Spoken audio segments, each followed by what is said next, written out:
Buenas noches, amigos oyentes, televidentes, internautas, hermanos migrantes. Esto es Un Café con JJ desde Ecuador TV. Hoy, en nuestro programa número 52, hemos invitado al antropólogo Gabriel Brito Collantes. Él es antropólogo digital, investigador en el Oxford Internet Institute, asesor especial en sociedad digital, crimen y radicalización para la Asamblea Nacional, profesor investigador de la Universidad Casa Grande. Y el tema, las redes sociales y su vínculo con el crimen organizado. Gracias, Gabriel, por venir. Decía yo en un comentario hace un par de días que si la gente acá todavía cree que el reclutamiento se hace en una esquina, en un callejón oscuro de los jóvenes, está viviendo en otro planeta. Porque ahora hay otras formas que la misma tecnología le da a los GDOs para enganchar a la gente joven. ¿Qué papel juegan en este tema las redes sociales? Las redes sociales hoy en día juegan un papel central, ¿sí? Hoy en día ya en muchos países ya es la fuente número 1 de reclutamiento criminal, ¿sí? Y sigue creciendo, y sigue cambiando, sigue mutando. ¿Por qué? Porque es un territorio después de todo, ¿sí? Claro. Entonces, si nosotros lo vemos desde la perspectiva de territorio, lo que hacen los GDOs usualmente es conquistar territorios. ¿Qué territorios conquistan? Estos territorios donde no hay reglas claras, donde no hay un gobierno, donde hay muchos jóvenes. Claro. Entonces las redes sociales básicamente le hacen tic a todas esas cajas. Claro. Entonces por eso se ha convertido en un espacio pero predilecto para el reclutamiento criminal. Claro, es decir, antes de que se hayan dado cuenta seguramente los GDOs, porque ahora ya sabemos, ¿no? Ahora hasta reclutan gente que conoce de redes, ¿no? Se pensaba que era solamente pues, los extorsionadores o qué sé yo, los microtraficantes iban de casa en casa con amenazas y reclutaban jóvenes o iban afuera de las escuelas, de los colegios. Ahora usan las redes, ¿no? Sí. Y usan, entre otras, o sobre todo, TikTok. ¿Cómo? Exacto. Bueno, aquí hablamos de un reclutamiento que no funciona de la misma manera que el reclutamiento offline, ¿sí? Claro. Offline es bastante explícito y abierto, ¿ya? Para ponernos en contexto, ¿el offline cómo es? El offline es, te acercas al joven directamente, ¿sí? Con amenazas o con ofertas y lo invitas. O para endulzarlo con algo, para endulzarlo con algo. Entonces, muy abiertamente te hacen una propuesta, ¿sí? Yeah. Lo que pasa online es que se utilizan maneras más sutiles, ¿ya? Más sutiles y silenciosas de reclutamiento. Entonces, aquí hablamos ya no necesariamente de un reclutamiento 100% forzado. Acá hablamos de narcomarketing. En redes sociales lo que funciona es una campaña, digamos. Si lo vemos desde un punto de vista de marketing, es como una campaña de marketing que han aprendido a usar los GDOs para poder llegar, para poder conquistar, ¿no? El narcomarketing. Capaz que hasta un libro algún día se escribirá sobre esto. Exacto, es algo bastante narcomarketing, claro. Y utilizan figuras, utilizan música, ¿verdad? Exacto. Y lo utilizan, digamos, para, como el marketing, sí, el marketing tiene como un embudo de ventas, ¿sí? Tú no vas directamente a vender un producto. Claro. Tú primero lo presentas, luego vas ofreciendo sus beneficios, hasta que eventualmente le haces la oferta al cliente. Claro. De la misma manera funciona con el contenido relacionado a bandas criminales, el contenido criminal. Empiezas normalizándolo, ¿ya? Y ese es el tipo de contenido que lo vemos mucho en TikTok. Es más, el 80% del contenido relacionado a la narcocultura, ¿sí? Que es la cultura relacionada al narcotráfico, el 80% de este contenido realmente no es reclutamiento abierto, ¿sí? Es usualmente contenido que vende una idea, vende un ideal de lo que sería la vida perteneciendo. Una vida mejor, una vida de lujos, una vida emocionante, una vida siendo parte de un grupo, teniendo una responsabilidad. Y eso es algo que para un joven es bastante atractivo hoy en día, especialmente aquellos jóvenes de estas poblaciones más vulnerables. O sea, empiezan con así la conquista, ¿no? Empieza la conquista, empiezan normalizándolo. Claro, y luego empiezan, acá en Ecuador, después hablaremos del fenómeno alrededor del mundo, empiezan los emoticones, creo que se llaman, de los tigrecitos, de los leoncitos, de los lobitos, de los lagartitos y la cosa, y así va esto escalando, ¿no? Exacto, empieza como es como una campaña de educación, si te das cuenta, ¿no? Empiezan, ok, este emoji representa esto, así que lo pero puedes utilizarlo si te representas con, o si te identificas con esta banda ¿Cuál específica. de estos o un águila, con cuál de estos animales te identificas? ¿No? Exacto. Y te van diciendo también, no solamente son emojis, son también hashtags, son cierta jerga específica que ellos utilizan, cierta música. Música. También como hablamos los de narcocorridos que nacieron en México. de los narcocorridos. Pero hay acá también. Exacto. Y también hay música, hay como himnos de cada una de las bandas que los producen artistas de aquí. Ajá. Entonces es todo un mecanismo cultural que hay detrás, ¿sí? Y esto a los jóvenes los atrae realmente. Entonces el primer paso es eso, es la normalización de esto. Luego la romantización, como te digo, estas ideas donde te dicen que pertenecer a una banda criminal es emocionante, vas a ser súper exitoso, vas a tener muchos lujos. Y finalmente ya llega un punto en el cual ya te invitan abiertamente a participar, a ser parte de esto. Esta es la minoría del contenido relacionado a la narcocultura. Es la minoría. Pero este tipo de contenido es el que más engagement tiene, es el que más visualizaciones tiene. ¿Y por qué es minoría? Porque mientras más explícito, TikTok tiene más señales para bajarse ese contenido. Claro. Ese contenido sí se lo bajan, pero se bajan uno y se suben 100 más. Claro, entonces no hay cómo seguirle el ritmo ahí. O sea, en volumen está perdida esa batalla, ¿no? En volumen está perdida esa batalla, pero en engagement está ganada. Claro, ¿sí? claro. Porque es lo que más llama la atención. Y es donde podemos empezar a hablar de cuál es el rol de las plataformas en esto. Porque sí, podemos hablar un montón de las bandas, ¿no? Y decir, sí, las bandas ABC. Pero también tenemos que saber, y esto creo que es importante para la ciudadanía, tenemos que saber que las plataformas no son neutrales, ¿ya? Las plataformas no son estos espacios abiertos, estos terrenos donde simplemente la gente puede ser libremente, sino que las plataformas funcionan. Los algoritmos, que es lo que hablamos hoy en día, ¿sí? Estas maquinitas hechas de recomendaciones, lo que hace que tu siguiente video sea ese video, eso es el algoritmo, están basadas en una economía de la atención, ¿ya? ¿Esto qué quiere decir? Que hoy en día lo que lucra a las redes sociales es la atención humana. Entonces la red social que está ganando, la red social a la que mejor le va, es aquella red social que más vistas tiene, que la gente se queda viendo más tiempo. Esos son los que ganan. Y TikTok es la que está ganando, pero de largo. Por ejemplo, para que todos entendamos los algoritmos, hablándolo más en fácil, ¿no? Si a mí me gustan, como efectivamente me gustan los perros, yo soy animalista, me gustan y empiezo a consumir eso, el algoritmo me seguirá enviando información, videos de perros, de animales. Entonces lo mismo debe pasar acá. Si estás tú siguiendo, por ejemplo, los narcocorridos y esa música te gustó, te van a seguir, el algoritmo te va a seguir mandando ese tipo de información. Así es, así es. Entonces te retroalimenta. Y es donde podemos hablar de una desigualdad algorítmica, ¿ya? ¿Qué quiere decir esto? Que dependiendo del lugar en el que tú estás en el mundo, ¿sí? No te va a aparecer el mismo contenido. ¿ya? Entonces no le va a la persona que vive en San Borondón, no le va a aparecer el mismo contenido que a la persona que vive en la isla Trinitaria. Claro, ¿sí? claro. Debido a sus diferencias demográficas, incluso debido a la diferencia, y vivimos un país muy desigual, entonces hay una gran brecha cultural. Entonces, debido a cómo te identificas, debido a la cultura que tú consumes, el tipo de contenido o te va a beneficiar, por ejemplo, a ti te salen perritos y probablemente te hace feliz. Por supuesto. ¿ya?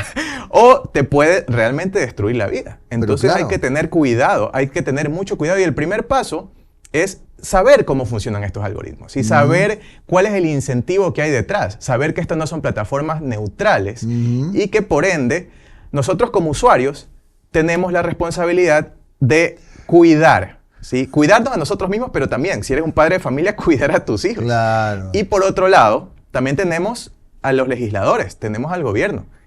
Sabiendo esto, que sí, obviamente es algo que casi nadie sabe. Es más difícil de controlar también, ¿no? Es muy difícil. Pero algo habrá que hacer. Hay que hacer algo. En el segundo bloque vamos a hablar de eso, pero todavía tenemos tiempo acá. Mira, hay ciertas plataformas, por ejemplo, como Instagram, que me parece que hay una especie de ejercicio de responsabilidad, porque ahora en cierto momento te preguntan, ¿este contenido sí me interesa? ¿No me interesa? Y tú puedes decir sí o no. Sí o no. Eso por lo menos te da una señal de que ya algo está pasando y se han dado cuenta. Ya, ¿y sabes por qué tenemos esa opción? ¿Por qué? porque hay presión, ¿sí? ¿Quién los está presionando siempre? Por ejemplo, la Unión Europea siempre está atrás. O sea, si ustedes leen las noticias, van a ver que la Unión Europea siempre le está metiendo multas de billones de dólares a X, multas de billones de dólares a Meta, ¿sí? Porque ellos están presionando. Entonces, las plataformas, al ser presionadas, tienen que implementar este tipo de medidas, de mecanismos. Claro. Entonces, sí hay algo que hacer. O sea, no estamos perdidos. Tenemos opciones. Tenemos herramientas para poder habría más bien que articular las herramientas, ¿no? Porque acá, por ejemplo, sería ideal que también los gobiernos que a veces no ven eso, entiendan que hay que hacer una especie de esfuerzo corporativo, ¿no? Exacto. Me llamó la atención algo, entre muchas cosas. Yo de esto estoy aprendiendo mucho.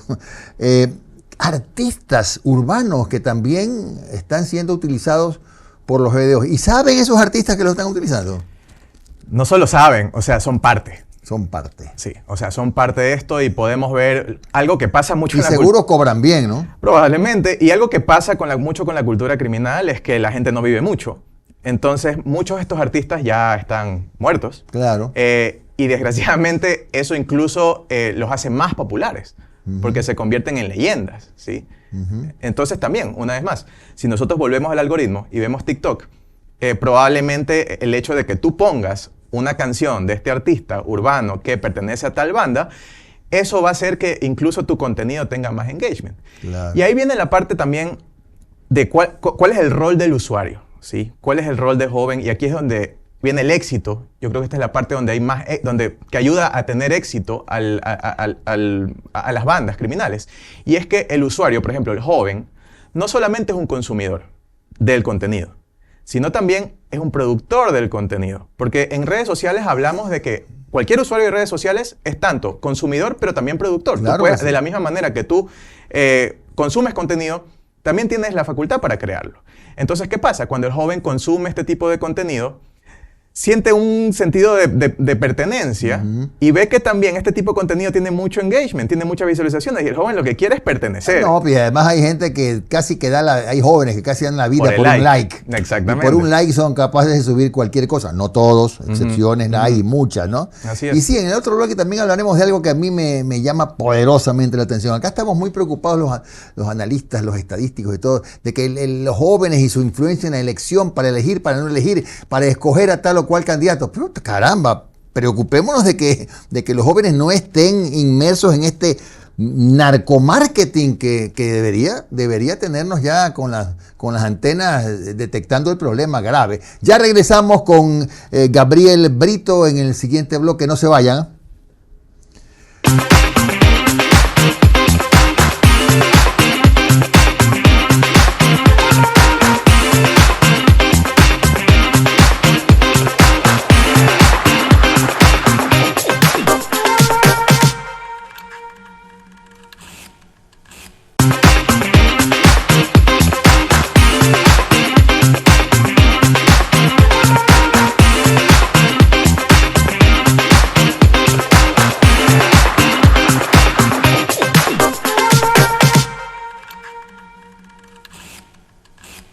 Bueno, a veces hay cosas que ustedes no se enteran, que uno habla con el invitado en el interín, pero estábamos analizando, sí, que este fenómeno de del llamado narcomarketing arrancaría posiblemente en México primero con literatura, ¿verdad?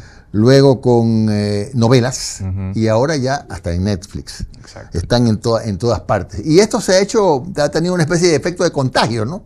Como el COVID en su época. Exacto. Bueno, ¿y qué se puede hacer? Porque en realidad cuando nosotros revisamos redes, generalmente encontramos discusiones que giran en torno al papel de los jóvenes, por ejemplo, en la política. En la política, su peso para decidir bien o mal el futuro de un país. Pero no nos damos cuenta que esto del narcomarketing es realmente un peligro gigante, ¿no? Y ahí es donde viene la importancia también de la investigación más académica. Social, claro. Social, porque realmente, a ver, después de todo, la política a cierta gente sí la lucra, ¿sí? Entonces, por eso también ese incentivo de hablar de política, de medir en elecciones, o sea, eso de verdad, la gente puede hacer dinero con eso, entonces es lo que más se habla. Pero este tipo de temas no llevan al lucro. Claro, ¿sí? O sea, es decir, no solamente dinero como tú lo dices, sino también hasta para posiblemente pesar o incidir en determinadas decisiones hasta judiciales, ¿no? Sí. Pero el tema social, en efecto, no te da ni un like. Hay un montón de problemáticas detrás. En primer lugar, creo que también hay un problema de idiosincrasia, en el cual estamos todavía en Ecuador en una época de inmadurez tecnológica. Entonces, acá todavía no despertamos y nos damos cuenta de que en los espacios digitales, en la esfera digital, ocurren interacciones humanas reales que tienen consecuencias reales en nuestra vida diaria, que tienen consecuencias reales en la democracia, en la seguridad. Entonces todavía nosotros vemos la esfera digital como algo un poquito menos serio, ¿sí? Como no es tangible, tal vez no tenemos que tomárnoslo muy en serio. Entonces eso todavía tenemos eso en el subconsciente. Entonces este tipo de problemáticas nos tiene que ir despertando. Y tanto a legisladores, pero también a la academia, darnos una señal de que por ahí hay que empezar a entender a la sociedad. ¿Sí? No solamente la vida humana ya no solamente ocurre en un mundo tangible, sino también en el mundo intangible. En el mundo intangible que son las redes sociales, incluso videojuegos, todos estos espacios donde un humano se puede relacionar con otro humano física o virtualmente, son espacios donde uno tiene que empezar a entender estas dinámicas, porque si no nos estamos perdiendo casi que la mitad, y si no es más, de lo que está pasando con la cultura y la sociedad. Y después nos sorprendemos, ¿no? ¿De dónde pasó esto? Nos quejamos y nos sorprendemos. ¿Por qué pasa esto? ¿De dónde salió esto si yo no lo vi en la calle, ¿no?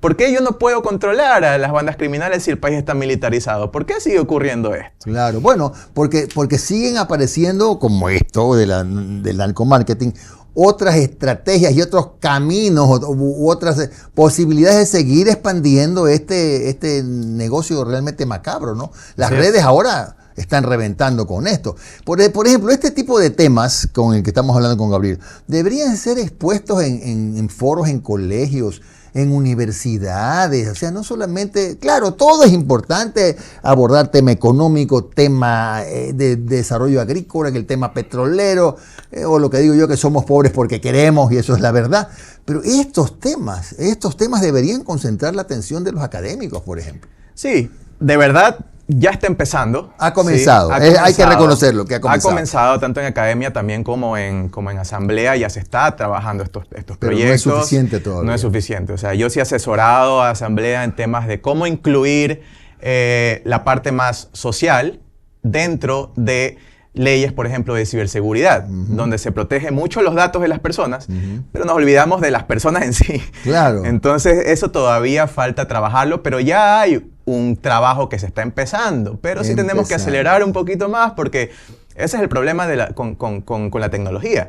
Uno da 3 pasos y la tecnología de mañana Mark Zuckerberg puede decidir cambiar Meta completamente y Instagram va a estar de cabeza. Claro. Y todas las leyes tienen que seguir. Cuando nosotros estamos de ida, ya Zuckerberg está de vuelta. Eso suele pasar. Exacto. Ahora, en la asamblea ya se está ventilando, se está comenzando a discutir un proyecto para tratar de hacer más o menos lo mismo que Australia, es decir, prohibir a los jóvenes de hasta 16 años, según tengo entendido, el uso de redes sociales.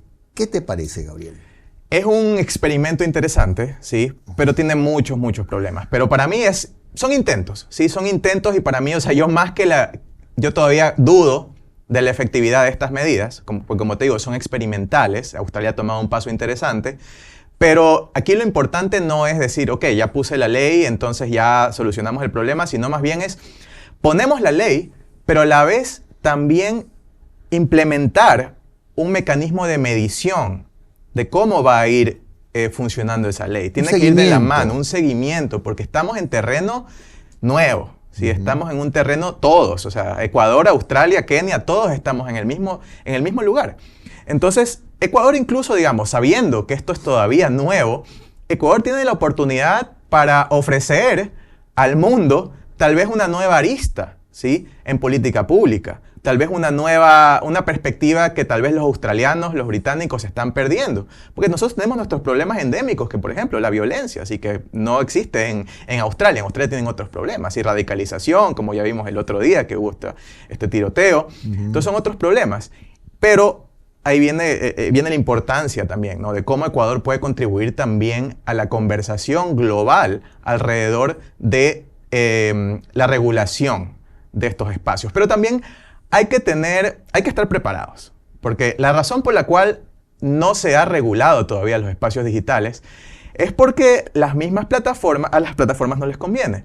Y las mismas plataformas tienen ejércitos de lobistas, ejércitos de abogados corporativos que no permiten que haya regulación. Es que si hay esa regulación, me pregunto, ¿cuántos miles de millones de suscriptores o de seguidores van a perder las plataformas, ¿no? Así es. ¿Cómo se dice seguidores? ¿Cómo se dice? Usuarios. Usuarios, sí. ¿Cuántos miles de millones en el mundo, no? Así es. Incluso porque hoy mismo hay muchos jóvenes que hasta adulteran, cambian su edad para poder tener acceso a las plataformas. Que ahora en Australia, por ejemplo, eso va a ser motivo de una multa muy severa si es que permiten que jóvenes se cambien la información para acceder a las redes, ¿no? Así es. E incluso, digamos, ahí donde podemos hablar de los agujeros que encontramos en la ley. O sea, por ejemplo, el joven no va a poder tener acceso a la plataforma, no va a tener acceso a la plataforma como un usuario. No se puede crear un usuario. Pero si tú puedes utilizar una plataforma sin necesidad de tener un usuario, igual el joven va a tener acceso al contenido, ¿sí? O por ahí, bueno, echa la ley, echa la trampa. Habrá jóvenes por ahí que esta cuenta, tú tienes 45 años, hermano, tienes 20 seguidores, te la compro. Así es. Sí, puede pasar. Exacto. E incluso los padres pueden también funcionar de alcahuetes. Se hizo un estudio recién en Australia y donde se preguntó a los padres. Ya, ¿y qué dicen los padres? Y los padres dicen que, por ejemplo, 1 de cada 3 padres dijeron que apoyarían a su hijo creándole una cuenta para ellos como adultos. Ya. ¿Sí?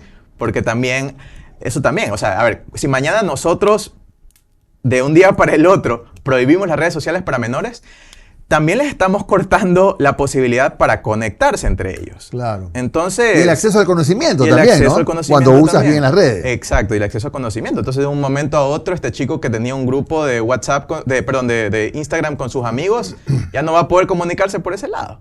Entonces, también tenemos que saber cómo implementamos esto. O sea, una solución más o menos a la ecuatoriana sería. Sí, y claro, al apuro, ¿no? O sea, armar el avión en medio vuelo, ¿sí? ¿En qué parte del mundo explotó, salió la chispa que puso la atención en este tema? ¿Fue en Reino Unido?